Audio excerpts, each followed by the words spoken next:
I now invite the witnesses to His Majesty's oath to sign both copies of the instrument.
Draft of an order in Council authorising Your Majesty's declaration to be made public.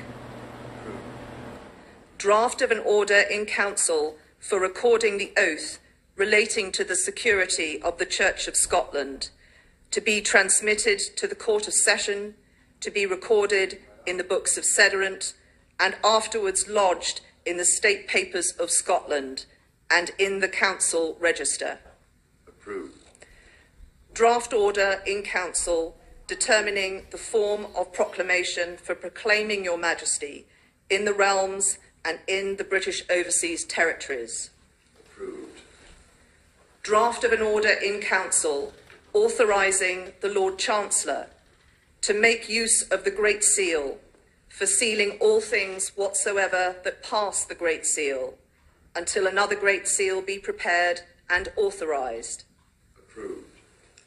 Draft of an order in council authorising the Lord Privy Seal, if need be, to make use of the existing Privy Seal until another Privy Seal is prepared and authorised. Approved. Drafts of 3 orders in council authorising Your Majesty's principal Secretaries of State, the Lord Chancellor of the Exchequer and the Chancellor of the Duchy of Lancaster, to use the existing seals until other seals be prepared and authorised. Approved. Draft of an order in council authorising Your Majesty's Secretary of State for Northern Ireland to make use of the existing Great Seal of Northern Ireland until another seal be prepared and authorised. Approved. Draft of an order in council authorising Your Majesty's First Minister of Scotland to make use of the Great Seal of Scotland until another Great Seal of Scotland be prepared and authorised. Approved. Draft of an order in council authorising Your Majesty's First Minister of Wales to make use of the existing Welsh Seal until another Welsh Seal be prepared and authorised. Approved. Draft of an order in council authorising the public seals authorising the respective public seals lately in use elsewhere than in the United Kingdom to be made use of until new seals be prepared and their use duly authorised. Approved. Draft of an order in council confirming Your Majesty's wishes in relation to the Sovereign Grant Act 2011 to continue the tradition of surrendering the hereditary revenues, including the Crown Estate, to your government for the benefit of all, in return for the sovereign grant, which supports your official duties as head of state and head of nation. Approved. Drafts of 2 proclamations. 1. Appointing the day of Her late Majesty's state funeral as a bank holiday in England, Wales and Northern Ireland. 2. Appointing the day of Her late Majesty's state funeral as a bank holiday in Scotland. And of 2 orders in council directing the Lord Chancellor to affix the Great Seal to the proclamations. Approved. I now invite Your Majesty to sign both proclamations.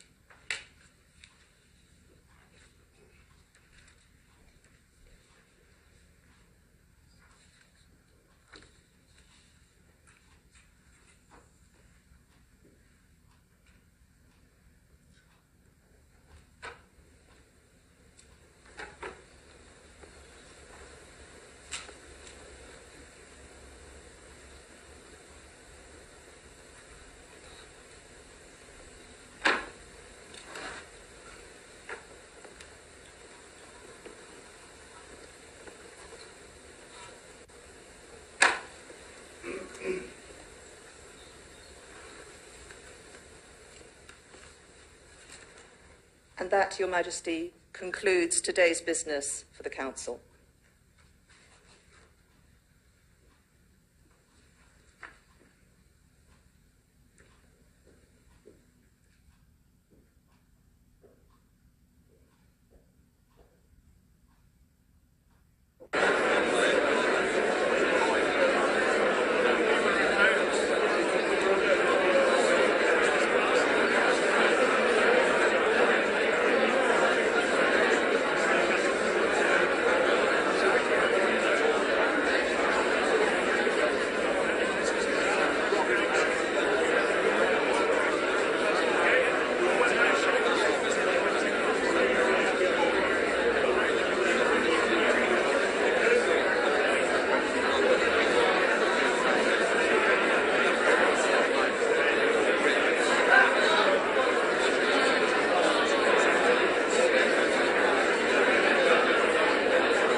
Business for Part 2 of the Council.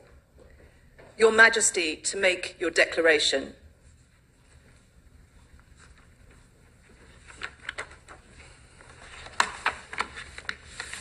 My lords, ladies and gentlemen, it is my most sorrowful duty to announce to you the death of my beloved mother, the Queen. I know how deeply you, the entire nation, and I think I may say the whole world, sympathize with me in the irreparable loss we've all suffered.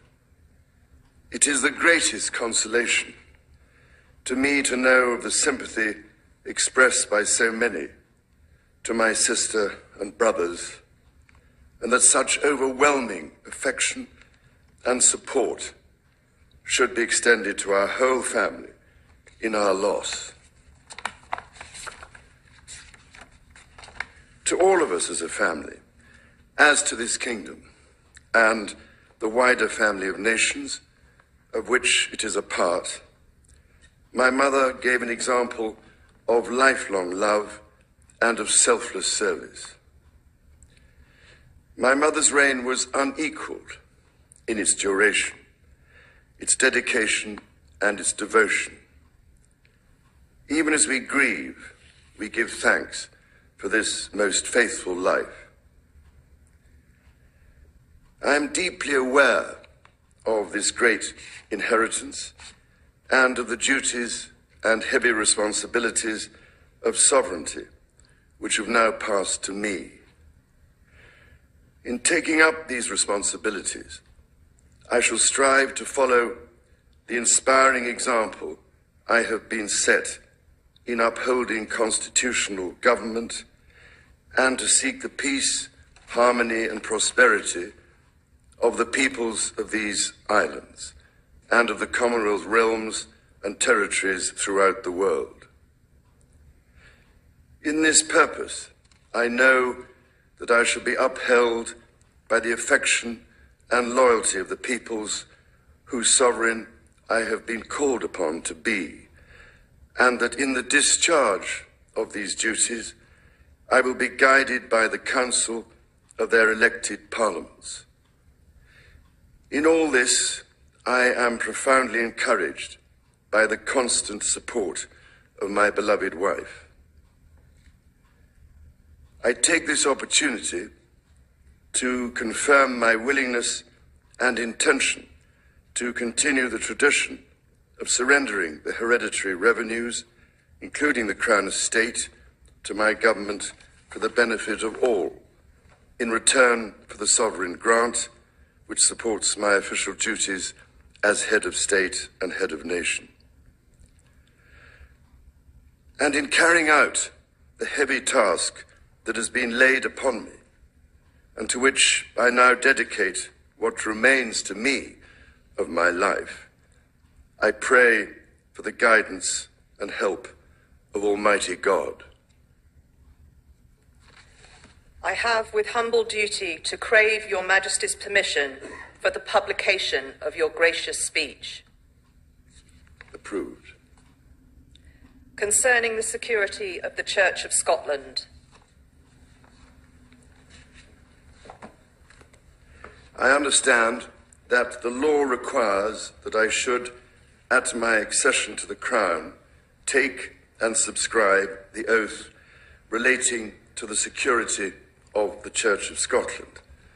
I am ready to do so at this first opportunity.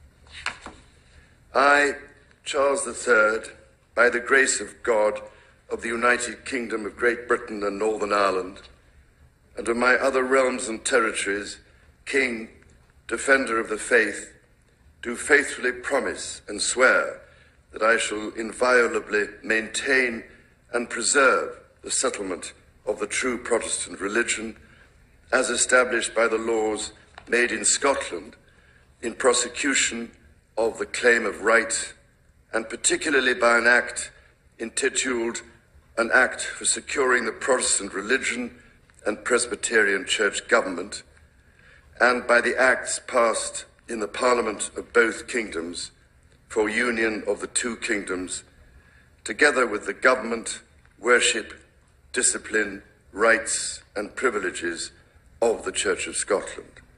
So help me God. I now invite Your Majesty to subscribe both copies of the instrument, confirming the oath has been taken.